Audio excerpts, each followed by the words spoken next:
Okay, sorry tadi saya punya Webex hang. Saya continue daripada apa yang kita left off tadi. Tadi kita stop di bahagian Baker's percentage ni. So akan teruskan what is formula yield. Okay. Yield in pastry formulas are used to indicate into the scenario, namely yield as a total of ingredient quantity. Example, formula on previous slide. The yield tells us how much cake batter the formula makes. Figure is important for purpose of scaling the batter into cake pan. The actual weight of the baked cake will vary depending on the pan shape, pan size and shape, oven temperatures, and etc. Okay.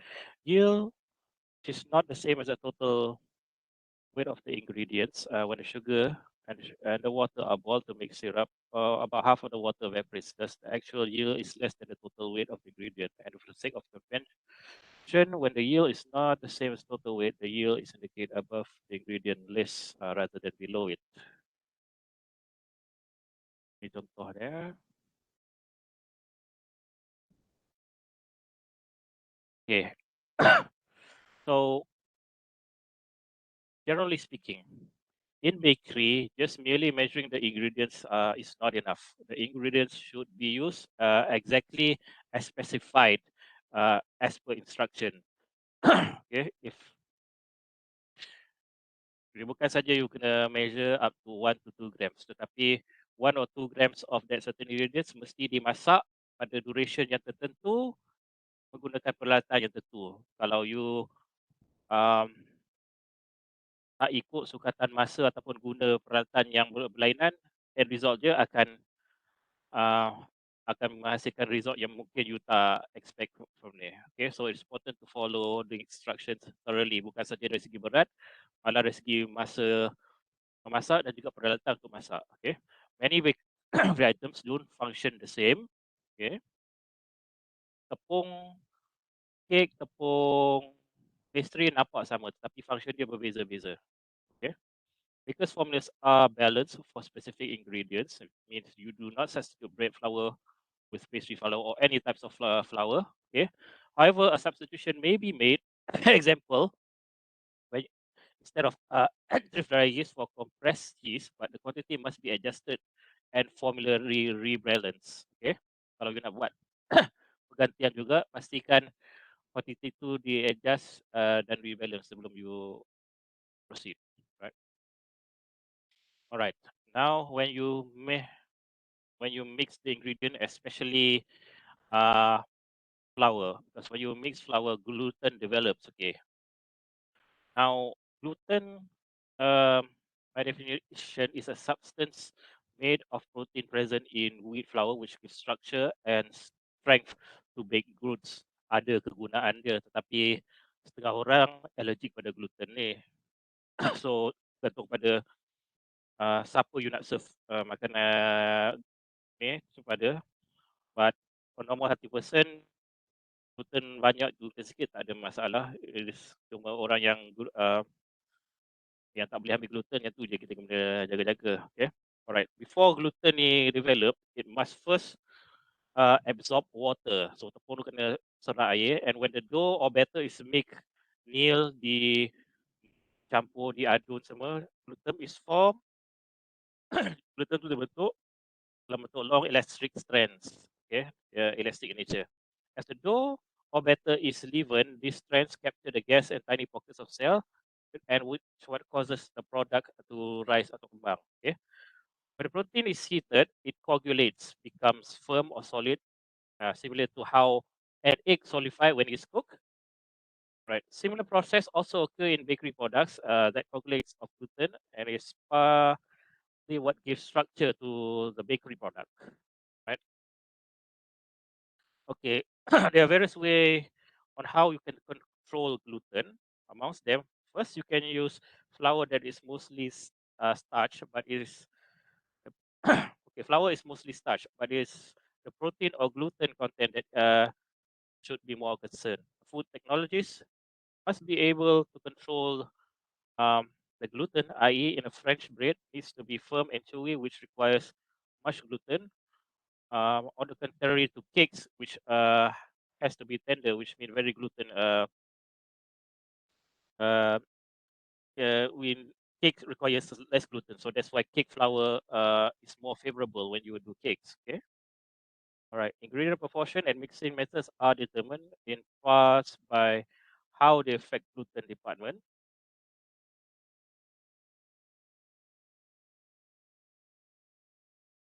Okay. Control or to adjust gluten can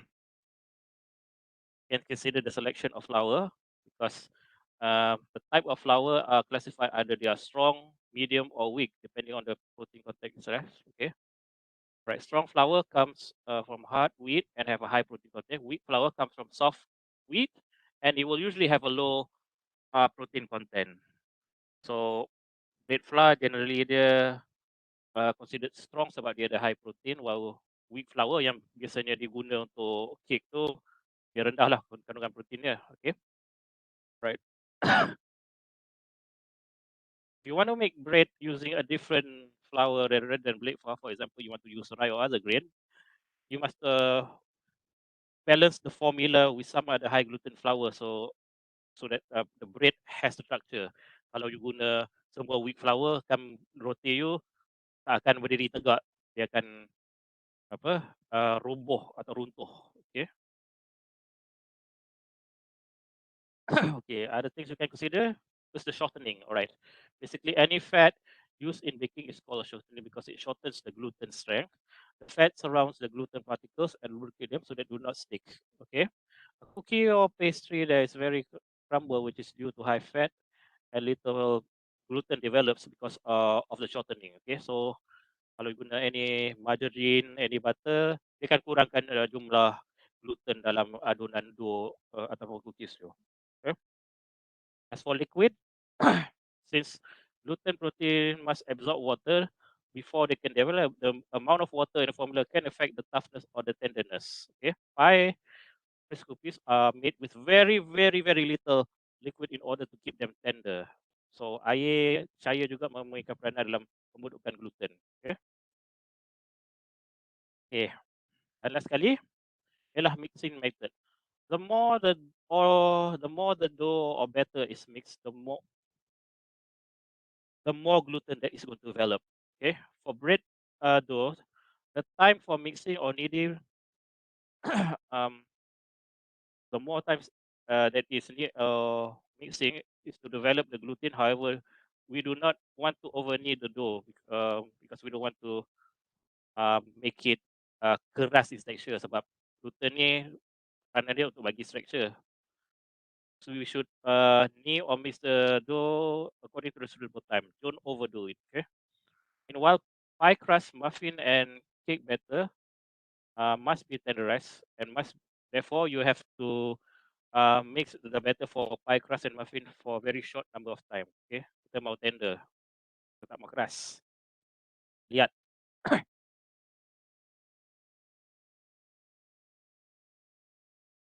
Okay. As for the baking process itself, okay, changes made to the dough or batter as it bakes are the same as all baked items. Okay. There are multiple stages involved in the baking process, and they are as follows. First of all, formation and expansion of gas, and this is due to the following elements. Number one, the gas primarily responsible for the leavening baked goods is carbon dioxide. It's either produced when there is yeast inside the dough or there is baking powder or baking soda inside the dough. Okay, air which is incorporated into the dough and batter when mixing, and steam which is formed during baking.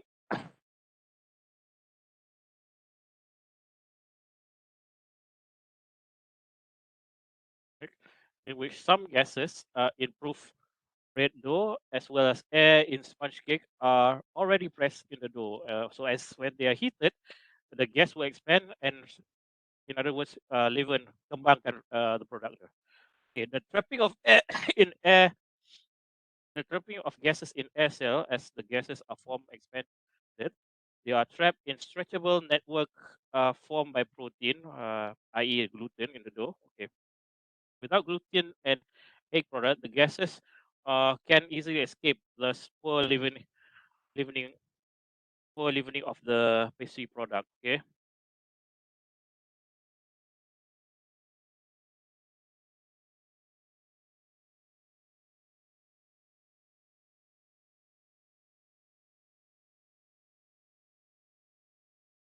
Okay. Gelatinization of starch is when the starch absorbs moisture and expand and become firmer. Okay, this will contribute to structure. And gelatinization usually occurs at a minimum 60 degrees Celsius. Okay, next, the coagulation of protein. When gluten and egg proteins coagulate or solidify, when they reach high enough temperatures. And this process contributes mostly to the structure of the baked cakes. And usually they coagulate at the temperature of 74 degrees Celsius. Therefore, correct baking temperature is important. If the temperature is too high, coagulation starts too soon. And before the expansion of gas reaches its peak, it will result in poor product volume or split crust. If the temperature is too low, the protein will not coagulate soon enough and the product may collapse. Okay? Dia tak form gluten disebabkan apa? Ekstraksi protein tu dia lambat. So dia structure dia tak ada lah. So sebab tu dia turun. Tapi kalau dia temperature is too high, dia coagulate cepat and crust tu akan jadi lebih keras dan padat lah. Okay. Right, next, the will be the evaporation of water. Okay, this takes place throughout the entire baking process. If the baked product of a specific weight is required, allowance must be made for moisture loss when scaling the dough. For example, if you want to get 1 pound of loaf of baked bread, you need to scale about 18 ounces of dough. The percentage of weight loss will vary greatly depending on the proportion of surface area to volume and baking time. Okay, sixth process will be the melting of shortening. Okay, different shortening melts and release trapped gas at different temperatures. So the proper shortening should be selected for each product. Shortening misalnya margarine, butter dan lemak-lemak yang lain memang akan melt pada suhu yang berbeza. So be very careful kalau you nak, kalau resipi tu misalnya contoh perlukan you guna butter tetapi you nak guna margarine. You have to take into consideration margarine might have a might react differently at a lower temperature as opposed to butter, so you will need to do adjustments there. Okay, all right. Seventh step: crust formation and browning. Okay, a crust is formed when the water evaporates from the surface and leaves it dry. The browning is a result of sugar caramelization, and starch as well as sugar undergo chemical changes caused by the heat reactions and produces the flavor. Okay, as you heat as your baked product is in the oven, it involves heat. It will also involve the killing of yeast and microorganisms. All right.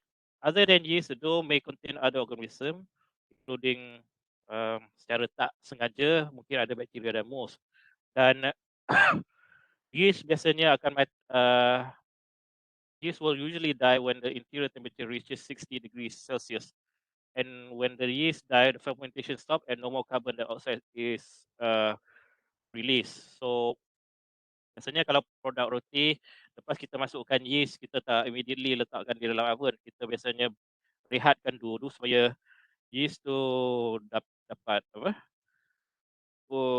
Uraikan gula dan produce carbon dioxide untuk kembangkan dough atau roti itu. Apabila dah cukup kembang, baru kita masukkan produk roti itu ke dalam oven. Kalau kita masukkan yeast ketika mixing, kita tak rest langsung.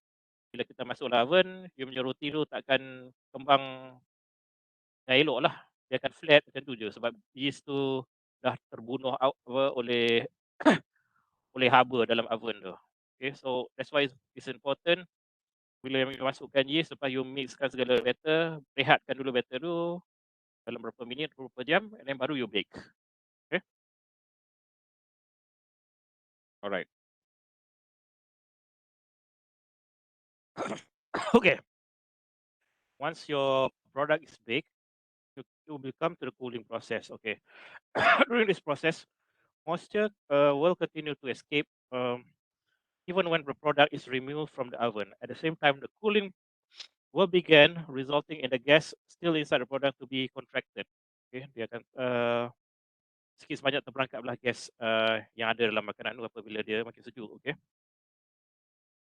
If protein structure and a good gelatinization occurs, the product may shrink slightly but holds its shape. Okay. When you remove it from the oven, the product exterior, in this case, the skin will be is going to be drier than the exterior, which is the product exterior, and its interior, which is the crumb. Okay, sorry, silap sini sepatutnya you remove the product from the oven, it is usually the exterior, which is the skin, it will be drier than the interior, which is the filling. Okay, silap ni, sorry. During the cooling, during the cooling process itself, the moisture content equalizes itself through the product. Thus, crisp crust will gradually become soft. Okay, moisture akan terus keluar daripada produk yang telah disucikan. Apabila moisture itu hilang, dia akan jadi keras lah. Okay, fat that melts during baking will re-solidify, resulting in a firmer product. Okay, segala mentega, segala butter yang dah melt masa dalam produk, dalam roti bakery products tu, dia akan keraskan balik dalam final product. Dan itu juga mengkontribusikan sebagai kepada produk tu yang lebih padat dan lebih padatlah kandungannya. Okay, dia padat, dia tak semestinya keras. Okay, alright. Okay, starches will continue to gelatinize when the interior is still hot. Okay, the starch molecules will bond with each other and become more solid as the product cools down. Okay, process is called starch retrogradation, and it's also and this retrogradation is also responsible for the scaling process, which we'll see in a moment. Okay, scaling of a product will occur. It results to is when there is change in texture and aroma of baked goods due to the change of structure and loss of moisture by starch granules. Okay. So, berarti kata scaling ni ialah proses pemudaran kek tu. Dia bukan dia pudar dari segi rupa, dia akan pudar dari segi rasa. Okay. Still, baked goods will lose the fresh baked aroma and baked aroma firmer, and it will also be drier and more crumbly than fresh ones. And usually, scaling begins once the baked items are taken from the ovens and will occur in two ways.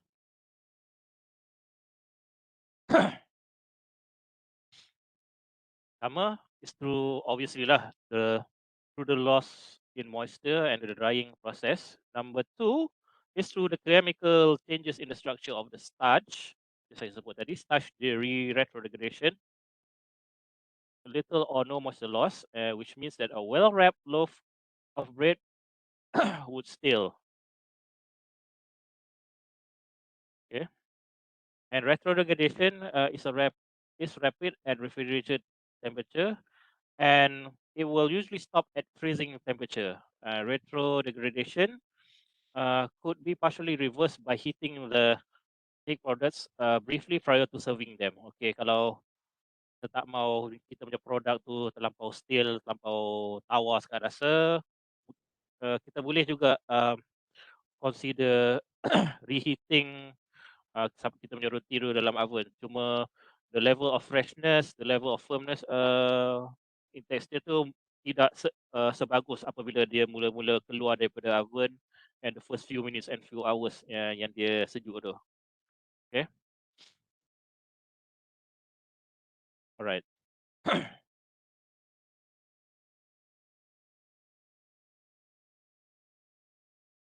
Now, in the case of kuskis, dia punya concept of the stillness ni berbeza. Okay. Okay. Cookies apabila dia dibiarkan pada udara, dia going through the stalemate process, dia akan hilang dia punya crispiness. Okay, the crust of a hard crust bread will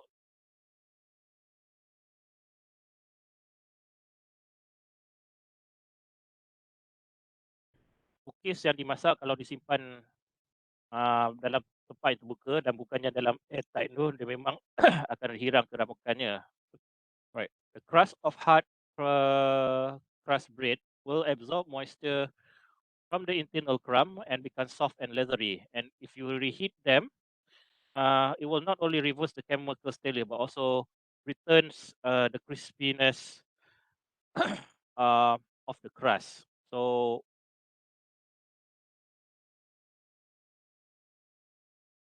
berarti kata lain, kalau kita hilang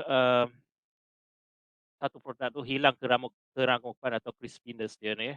One way kalau kita nak dapatkan sedikit balik crispiness tu, uh, kita boleh masukkan dia untuk dalam tempoh waktu tertentu dalam oven dan insyaAllah dia punya crispiness tu akan datang balik lah. YB dia tak akan sehebat apabila dia mula-mula keluar pada oven dan sejuk untuk satu masa yang pendek. Okay. But the best thing to do lepas you masak cookies dan sejuk, okay, to avoid the loss of crispiness of the cookies or any product that requires crispiness, you could avoid this by storing them in airtight containers awal-awal, punya kedap udara, supaya dia tak hilang, meaning udara dia tak menyebabkan cookies tu hilang dia crispiness. So still sebab tu kita simpan biskut dalam balang yang kedap udara kalau kalau kita nak preserve dia punya keramukan tu. Alright. Okay. Alright, we will now continue with the next video, which talks about the key ingredients one would normally find in the uh, in the bakery or when you want to do bakery products. Okay. Proceed with the third part of this video after this.